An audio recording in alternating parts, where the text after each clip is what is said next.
the Burundian government perspective,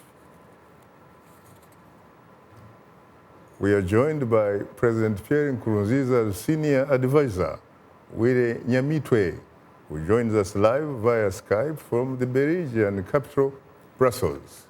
Good evening, Mr. Nyamitiwe. Good evening, Shaka, and good evening to all the persons who are following us on social media and listening to us.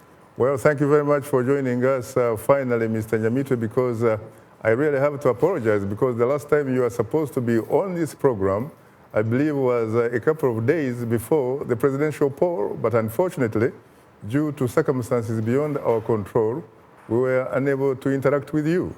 Yeah, I can understand. No problem. I hope you'll find some space in your beautiful Bujumbura heart to forgive us for that.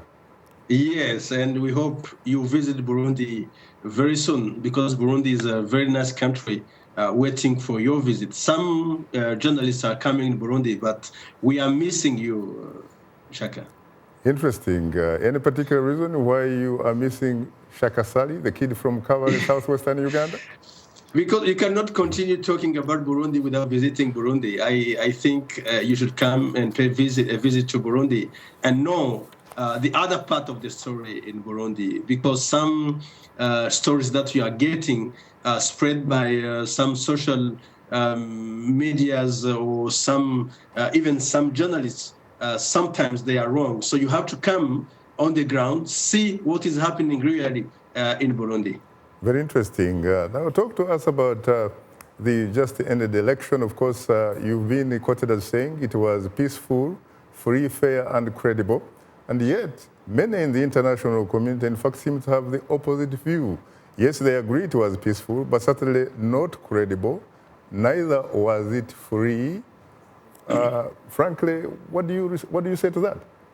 We understand this is their view, their point of view. This is normal in a democratic system. But if we only, for example, check out the turnout in this election, it's the major element of validation of this election.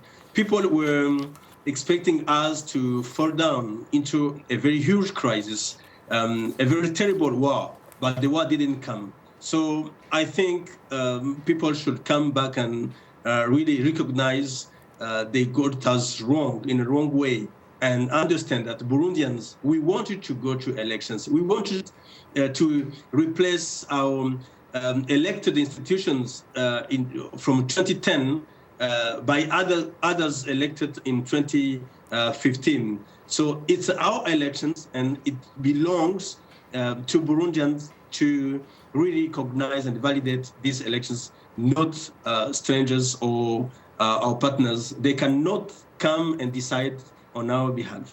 Now, looking forward, now that the elections are over, what do you intend to do?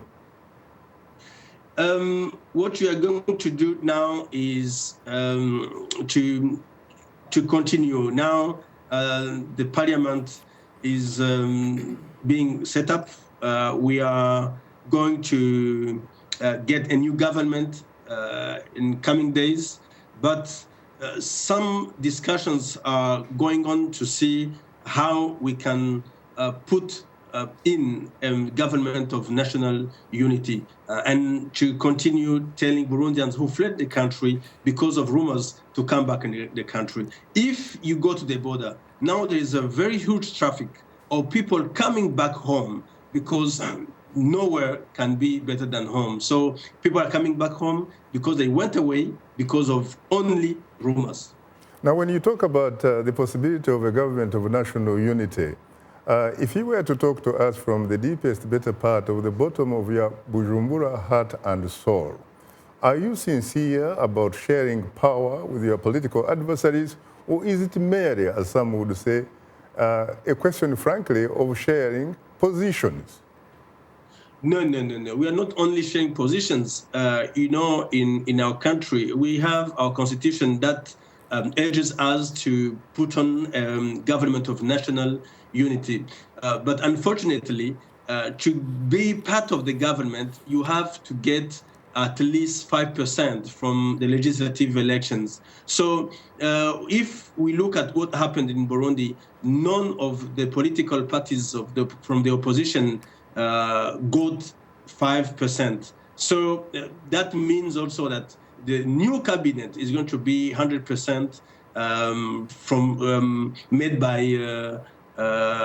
people from the ruling party, the CNDD, FDD. So we need to share this power with our brothers and sisters from other parties. This is the reason why I think we have to amend the Constitution, especially the Article 129, to get in people from other political parties in the government, and as well as people from maybe the civil society organizations.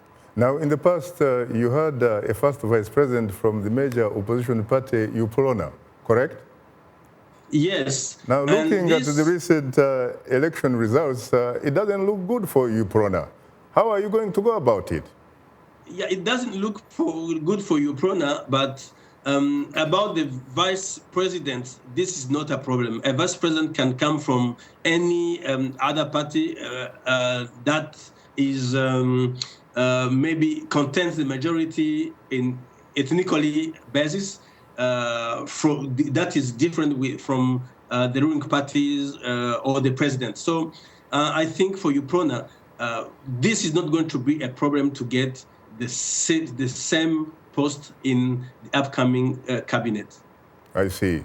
Well, unfortunately, time happens not to be our best ally, so for that, we'll have to stop right there. I would like to thank Willy Nyamitiwe, who joined us live via Skype from Brussels.